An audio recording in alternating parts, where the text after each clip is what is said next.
आणि त्या नैमिष्य अरण्यामध्ये कथेचं आगमन झालं। तीच कथा उत्तर भारतामध्ये उत्तराखंड देवभूमीमध्ये विराजमान झाली। तीच कथा उत्तर भारतामध्ये वृंदावन क्षेत्री विराजमान झाली। तीच भागवत भागीरथी कथा गंगा महाराष्ट्रामध्ये विराजमान झाली। तीच भागवत भागीरथी कथा गंगा श्री क्षेत्र ओरोडी या गावामध्ये विराजमान झाली आणि ती आव्हान करत आहे या भागवत भागीरथीचं ज्ञान पान करण्यासाठी। इथं तीळ मात्र भेद नाही। कोणी असू दे, कुठल्या धर्माचा असू दे, पंथाचा असू दे, दीन असू दे, दयाळ असू दे, श्रीमंत असू दे, गरीब असू दे, सर्वांना सारखा अधिकार देणारी श्रीमद भागवत महापुराण। राधे राधे। सुमधुर गोड अमृताप्रमाणे असणारी कथा म्हणजे श्रीमद भागवत महापुराण। तीच कथा आपल्या या ओरोडी गावामध्ये विराजमान झाली। आव्हान करत आहे ती या कोणी या, कुठल्या धर्माचं या, पंथाचं या, दीन या, दयाळ या, श्रीमंत या, गरीब या, वर्णन करतात ना महाराज। सकळासी येथे आहे अधिकार, कलियुगी उद्धार हरीच्या नामे। भगवंताच्या कथेने कलियुगामध्ये आपला उद्धार होतोय। एकूण युग आहे 4, सत्य, त्रेता, द्वापार आणि कलियुग। सगळ्या युगामध्ये सर्वात मोठं युग म्हणजे कृतयुग ते सत्ययुग। 17,28,000 वर्षाची आयु मर्यादा त्या कृतयुगाला सांगितली। कृतयुगानंतर त्रेतायुग 12,96,000 वर्षाचं, आयु मर्यादा 10,000 वर्ष। त्रेतायुग संपलं। द्वापार युग आयु मर्यादा 8,64,000 वर्ष। माणसाला आयुष्य 1,000 वर्ष। कलियुग 4,32,000 वर्ष कलियुगाला आयु मर्यादा आणि माणसाला आयुष्य 100 वर्ष। सत्ययुग 17,28,000, त्रेतायुग 12,96,000, द्वापारयुग 8,64,000, कलियुग 4,32,000। नैमिष्य अरण्यामध्ये कथा सुरू असताना अनेकांनी आपला उद्धार करून घेण्यासाठी भगवंताच्या नामस्मरणामध्ये, भगवंताच्या चिंतनामध्ये, भगवत भक्तीमध्ये तल्लीन झाले। जसा वेळ मिळाला तसं भगवंताची सेवा करू लागले। जगताच्या बाबतीमध्ये जर विचार केलात ना दादा, सगळं जग त्या देवाच्या शोधात आहे। संन्यासी घ्या, देवाच्या शोधात, ब्रह्मचारी घ्या, देवाच्या शोधात, गृहस्थाश्रमी घ्या, देवाच्या शोधात, वानप्रस्थी घ्या, देवाच्या शोधात, सगळं जग त्या भगवंताच्या शोधात आहे।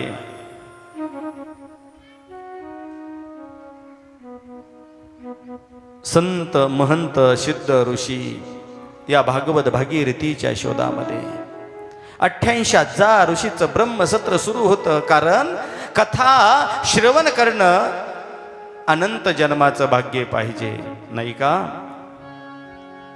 या काकडे परिवाराने कथेचं आयोजन केलं।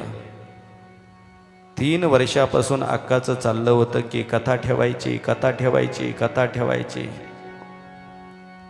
कथा श्रवण करण्यासाठी अनंत जन्माचं भाग्य पाहिजे। जन्मोजन्मी आम्ही बहु पुण्य केले, जन्मोजन्मी आम्ही बहु पुण्य केले, तेव्हा या विठ्ठले कृपा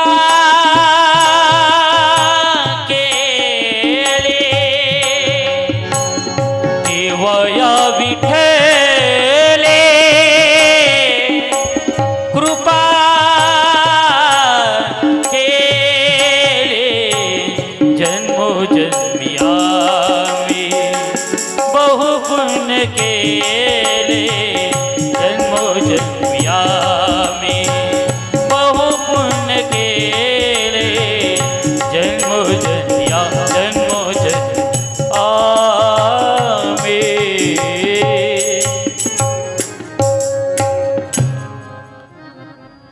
अनेक जन्माची सामुग्री कथा अत्यंत दुर्लभ म्हणून सांगितली. शास्त्रामध्ये, पुराणामध्ये, वेदामध्ये 3 गोष्टी अत्यंत दुर्लभ सांगितलेल्या आहे. मुमुक्षुत्व दुर्लभ आहे,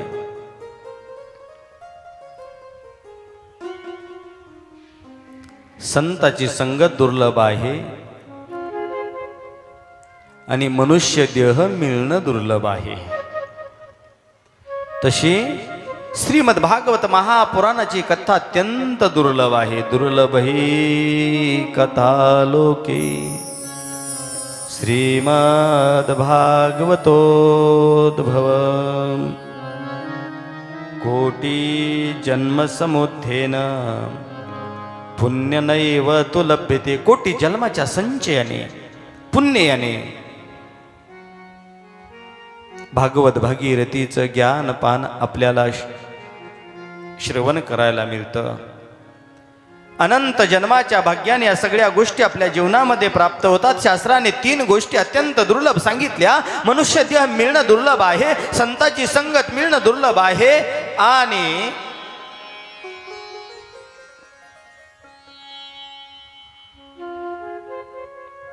भागवत भागीरथी अत्यंत दुर्लभ सांगितलेली आहे. या लौकिक व्यवहारामधलं सगळं काही मिळेल. राज्य मिळेल, वैभव मिळेल, जी जी इच्छा करसान ती पूर्ण होईल. परंतु रामायणामध्ये एक प्रसंग आहे.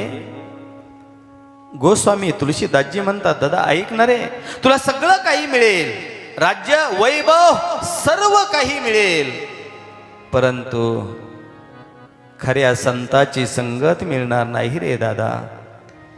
बिनु सत्संग, बिनु सत्संग विवेक न होई.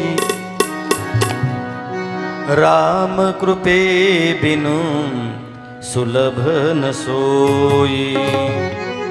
राम कृपे बिनु सुलभ न सोई. बिनु सत्संग विवेक न होई. राम कृपे बिनु सुलभ न सोई. राम कृपे बिनु सुलभ न सोई. बिनु सत्संग विवेक न होई. राम गुणे बिन विवेक न होई. राम बिन विवेक न होई. सर्व मिळेल दादा, सर्व मिळेल जीवनातलं. सर्व राज्य, वैभव, आयुष्य, संतती, संपत्ती सर्व काही मिळेल. परंतु ते म्हणतात ना, लौकिक व्यवहारामधलं सगळं काही मिळेल, सर्व काही मिळेल, परंतु संताची संगत मिळणार नाही. अत्यंत दुर्लभ म्हणून सांगितले.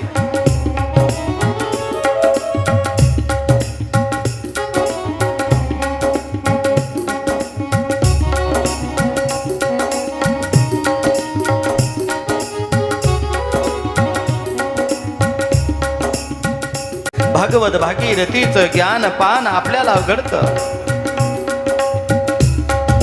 अनंत जन्माचं भाग्य पाहिजे. भाग्य उदयन बहुजन्म समर्जितेन सतसंगम लभते पुरुष यदा वही. अनंत जन्माचं भाग्य जर असेल आपल्या जीवनामध्ये, तरच भगवंताची प्राप्ती, तरच मनुष्य देहाची प्राप्ती, तरच संताची प्राप्ती, तरच भागवत महापुराणाची प्राप्ती. भाग्य जर नसेल तर जीवनामध्ये सगळं जगत शून्य वाटायला लागतं ना. असं वाटतं की आपल्या जीवनामध्ये काहीच नाही. अनंत जन्माच्या भाग्याने सगळ्या गोष्टी आपल्या जीवनामध्ये प्राप्त होतात.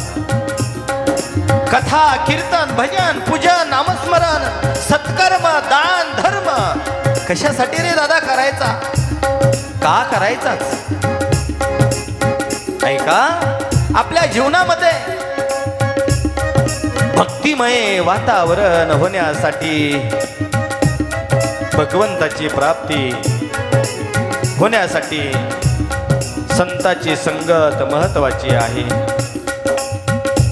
आणि त्याच अनुषंगाने सगळं जगत त्या देवाला शोधतंय, जगत देवाला शोधतंय. माहिती नाही देव कोठे आहे, माहिती नाही देव कशात आहे. सगळं जगत नुसतं धावतंय, भरकटतंय, धावतंय. अरे तो देव कुठे आहे? ऐका ना, तुम्हा आम्हाला सजीवामध्ये देव लवकर दिसत नाही. मूर्तीमध्ये विराजमान असणारा भगवान परमात्मा आपल्याला कधी दिसेल ना दादा? सांगा ना. तो देव, ते संत अत्यंत दुर्लभ आहे. का हो? ते देव आपलासा करायचा, त्या भगवंताला आपलंसं करायचं ना, त्या भगवंताची काही लक्षणं आहे का? तर देवाला ओळखायचं कसं? शास्त्रामध्ये देव हा मुळातच द्विधातूपासून तयार झालेला आहे. देव दिव्यता देतोय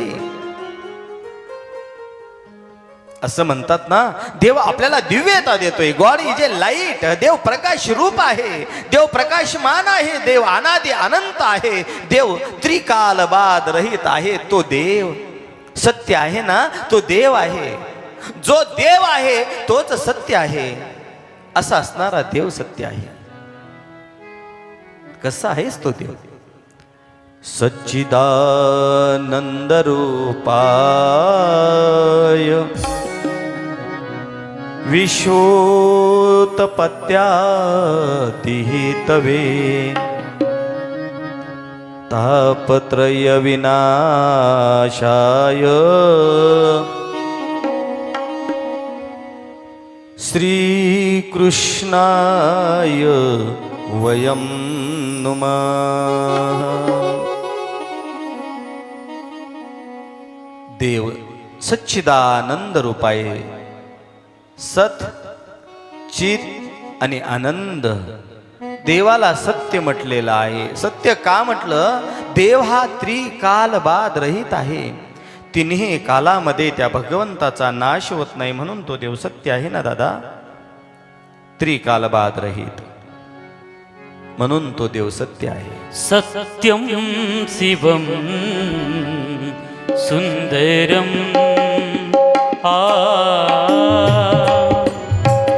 सत्यम शिवम सुंदरम. ईश्वर सत्य है, सत्य शिव है, शिव ही सुंदर है. सत्यम शिवम सुंदरम. सत्यम शिवम सुंदरम. रामा भद्र में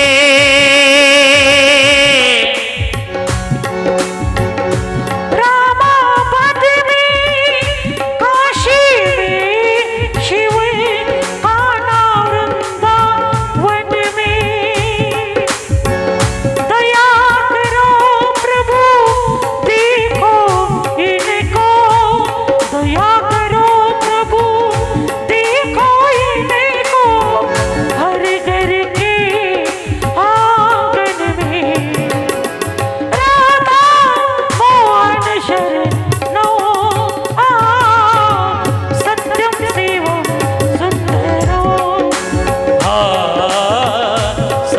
शिवम सुंदरम.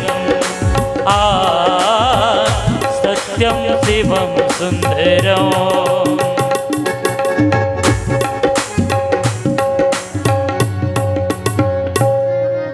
सत्य आहे देव, सत्य.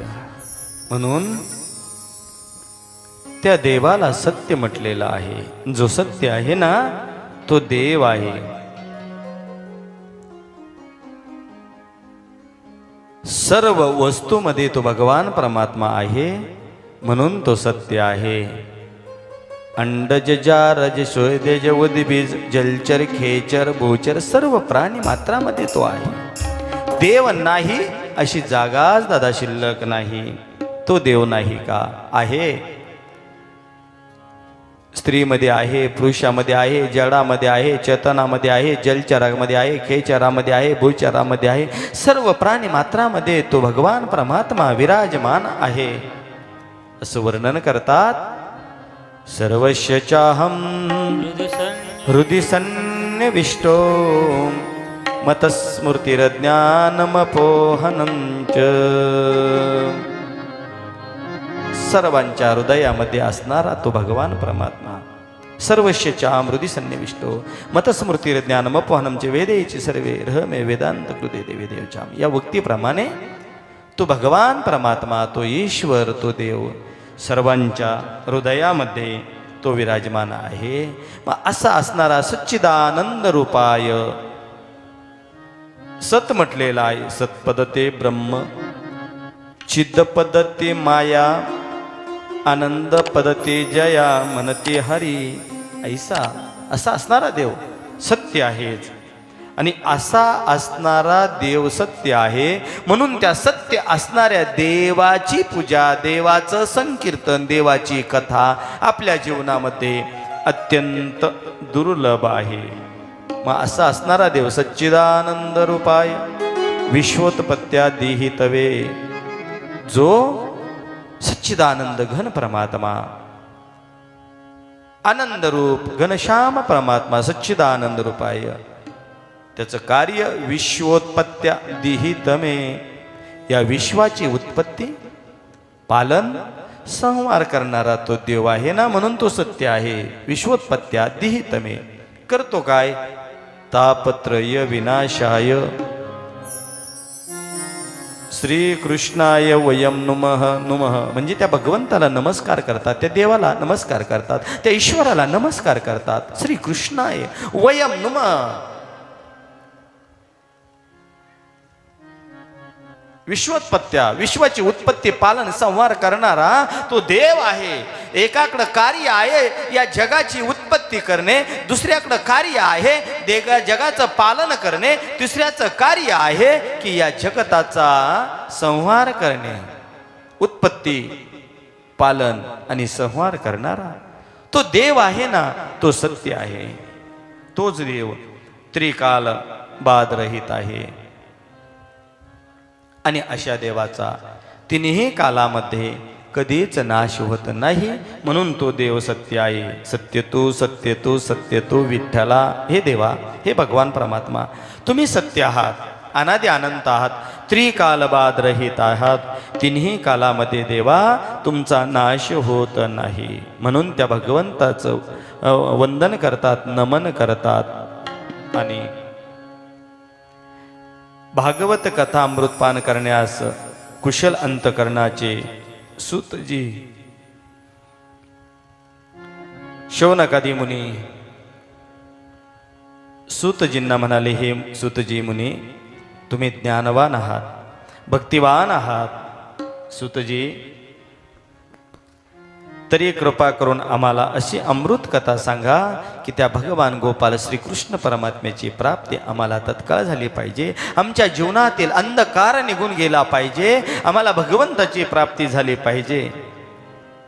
त्यावेळेला सूतजी म्हणाले, शौनक, तुमच्या चित्तामध्ये सतत भगवंताचे नामस्मरण आहे ना, आणि हे मुनिवर, तुमचं अंतकरण स्वच्छ आहे.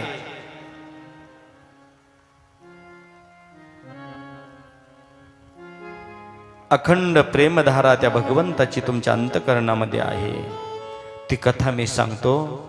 त्या कथेला प्रारंभ करतात. शौनकाद्या दिवशी विचारत असताना सूतजी म्हणाले, ही कथा पहिल्यांदा कोणी कोणाला सांगितली ते तर समजून घ्या. सांगू लागले, श्री नारायणाने ब्रह्माजीला सांगितली, ब्रह्माजीने देवर्षी नारदाला सांगितली, नारदांनी व्यासांना सांगितली, व्यासजीने शुकदेवाला सांगितली, शुकदेवाने राजा परीक्षितीला सांगितली, राजा परीक्षितीच्या माध्यमातून तुमच्या आमच्या उद्धारासाठी सर्व जगाला कळाली. आणि राजा परीक्षितीनं कथा श्रवण केली. बस राजा परीक्षितीच्या चिंतामध्ये एकच, भगवंताची प्राप्ती कशी होईल, कशी होईल, भगवंताची प्राप्ती कशी होईल. नैमिष्य अरण्यामध्ये कथा सुरू होती.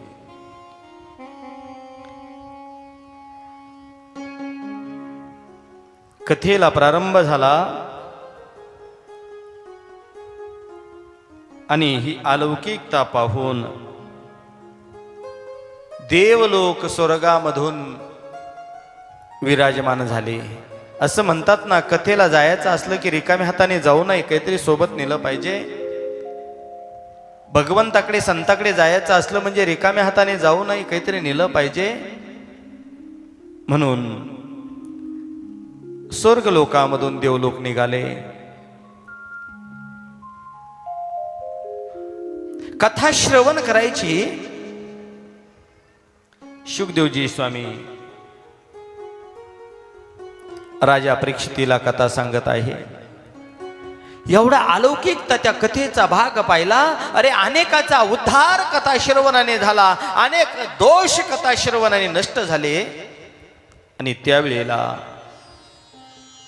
देवलोक अमृताचा कलश घेऊन निघाले. कारण कथा तशी श्रवण करायची नाही, त्याच्या मोबदल्यामध्ये, कथेच्या मोबदल्यामध्ये आपण अमृताचा कलश देऊ आणि त्याच्या मोबदल्यामध्ये आपण कथा श्रवण करू. श्री राधे राधे.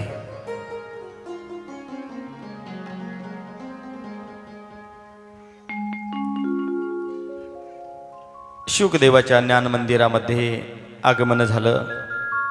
देवलोकांचं हातामध्ये अमृताचा गडवा, अमृताचा कलश हातामध्ये घेतलेला.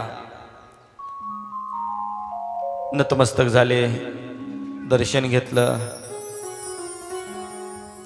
आणि सांगितलं, हे मुनिवर, आम्हाला ही कथा श्रवण करावी वाटते, पण आम्हाला माहिती आहे की कथेला रिकाम्या हाताने जाऊ नाही, आम्ही कथा तशी तुमची श्रवण करणार नाही.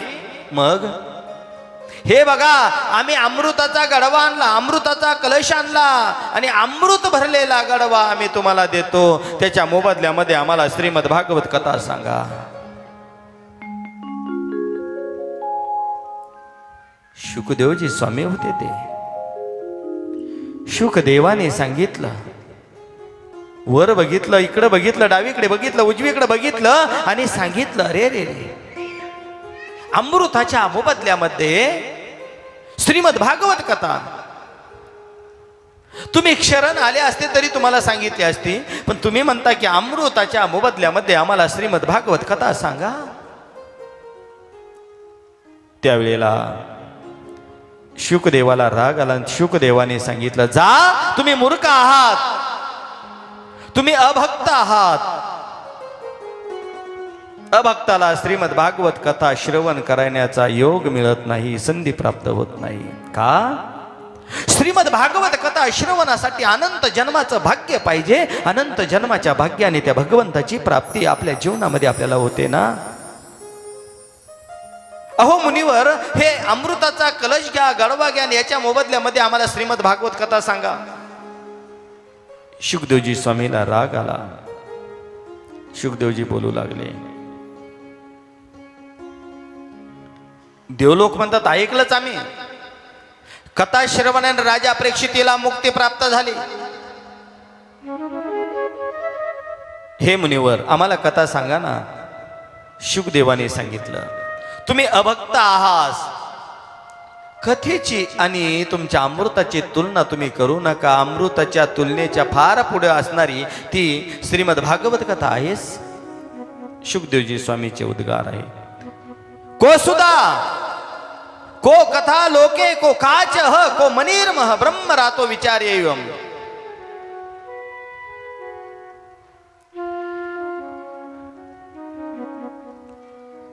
तदा देवांजहास. जा, तुम्ही अभक्त आहात आणि अभक्ताला श्रीमद भागवत कथा दुर्लभ आहे. सर्व देवलोक निघून गेले आणि देवलोकांनी बघितलं की खरंच या भागवत भागीरथीची तुलना करून बघूया, तुला करून बघूया. आणि देवलोकांनी एका तराजूच्या पारड्यामध्ये 17 पुराण टाकले. ब्रह्म पुराण, लिंग पुराण, शिवपुराण, मार्कंडे पुराण, गरुड पुराण, पद्म पुराण, 17 पुराण टाकले आणि 18वं पुराण फक्त एका तराजूच्या पारड्यामध्ये ठेवलं. दुसऱ्या त्या ज्या तराजूच्या पारड्यामध्ये 17 पुराण ठेवलेले होते त्याच्यामध्ये ऋग्वेद टाकला, यजुर्वेद टाकला, अथर्ववेद टाकला, सामवेद टाकला, 6 शास्त्र टाकले. न्याय, सांख्य, योग, वैशेषिक, पूर्वमीमांसा आणि उत्तरमीमांसा. पण झालं काय? एवढे सर्व एका तराजूच्या पारड्यामध्ये टाकलं. फक्त श्रीमद भागवत ग्रंथ एका तराजूच्या पारड्यामध्ये टाकला. ज्या पारड्यामध्ये श्रीमद भागवत महापुराण टाकलं तर ते पारड एवढं जड भरलं, ते काही केल्यावरच आहे ना. देव लोक एकमेकाकडे बघू लागले, आश्चर्य करू लागले, हा काय प्रकार? 17 पुराण, 4 वेद, 6 शास्त्र, उपनिषद सर्व टाकलं तरी भागवत महापुराण एवढं श्रेष्ठ. शुकदेवजी स्वामी म्हणतात, हो तुम्ही देव आहात. श्रीमद भागवत महापुराण एवढं श्रेष्ठ. आणि तुम्ही अभक्त म्हणून आहात ना, आलात ना, तर तुम्हाला श्रीमद भागवत महापुराणाची कथा मिळणार नाही. आणि पुढे श्री नारायणाने ब्रह्माजीला सांगितले, ब्रह्माजीने देवर्षी नारदाला सांगितले, नारदाने व्यासजींना सांगितले, व्यासजींनी शुकदेवाला सांगितली, शुकदेवाने राजा परीक्षितीला सांगितली. अनेक कथा, अनेक संत महंत, सिद्ध ऋषी कथा श्रवण करू लागले. तेवढ्यामध्ये शौनकजी म्हणाले, हे श्रीजी भगवान, श्री नारायणाने ब्रह्माजीला सांगितलं, ब्रह्माजीने देवर्षी नारदाला सांगितलं. नारदाला कथा कधी सांगितली? कारण नारद म्हणजे एका ठिकाणी न राहणारे नारदजी आहे. नारदजी श्रीमन्नारायण श्रीमन्नारायण श्रीमन्नारायण नारायण नारायण नारायण श्रीमन्नारायण श्रीमन्नारायण नारायण नारायण नारायण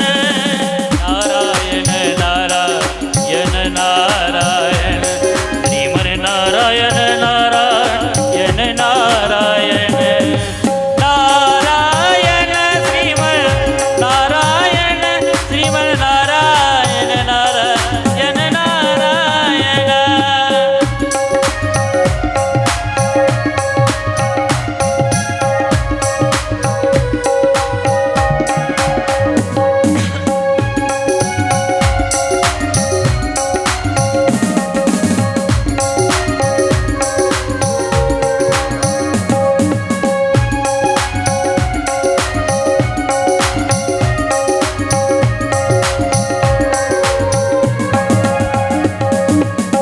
नारायण नारायण नारायण श्रीमन्नारायण नारायण नारायण नारायण नारायण नारायण श्रीमन्नारायण नारायण नारायण नारायण श्रीमन्नारायण श्रीमन्नारायण नारायण नारायण.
शौनकादिकाची नारदाची भेट कधी झाली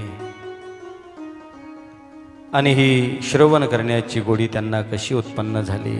सूतजी म्हणाले, हे शौनकजी, एक वेळेला बद्रीनारायण क्षेत्री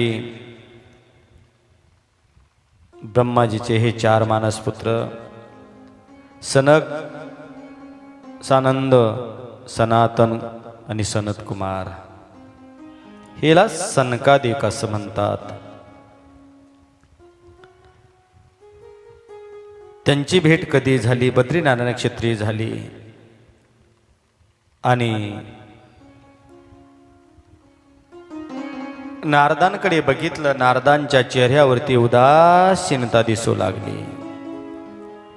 शौनकादिकांनी विचारलं, नारदजी एवढे उदासीन का, चिंतातुर का, एवढ्या घाईने आपण कुठे चाललात,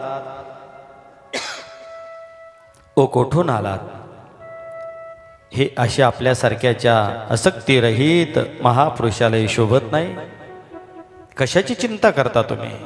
सतत भगवंताच्या नामस्मरणामध्ये राहणारे तुम्ही उदासीन का, चिंतातुर का? नारदांनी सांगितलं, हे मुनिवर, मी पुष्कळ फिरलोय. हरिक्षेत्र, श्रीरंग, शेतुबंध, कुरुक्षेत्र, सर्व तीर्थामध्ये मी भ्रमण केलं, परंतु माझ्या मनाला समाधान प्राप्त करून देणारी कुठेच मला समाधान वाटेना.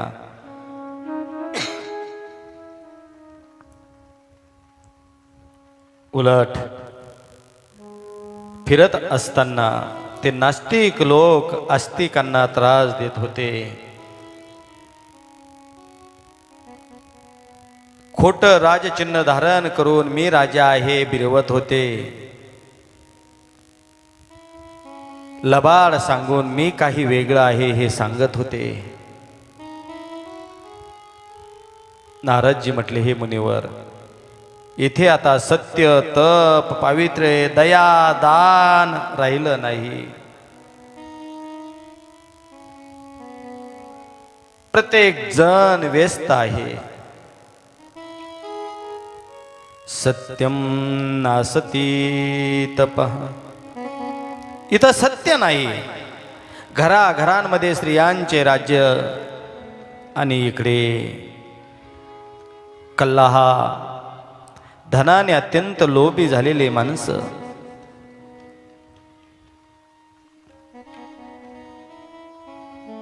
अस्थिर दिसू लागलं. आणि नारदजी भगवंताचं गुणगान करत निघाले. श्रीमन्नारायण नारायण नारायण, श्रीमन नारायण नारायण नारायण, लक्ष्मी नारायण नारायण नारायण, भक्ती महाराणी ज्ञान आणि वैराग्य, नारायण नारायण, भक्ती महाराणी ज्ञान आणि वैराग्य.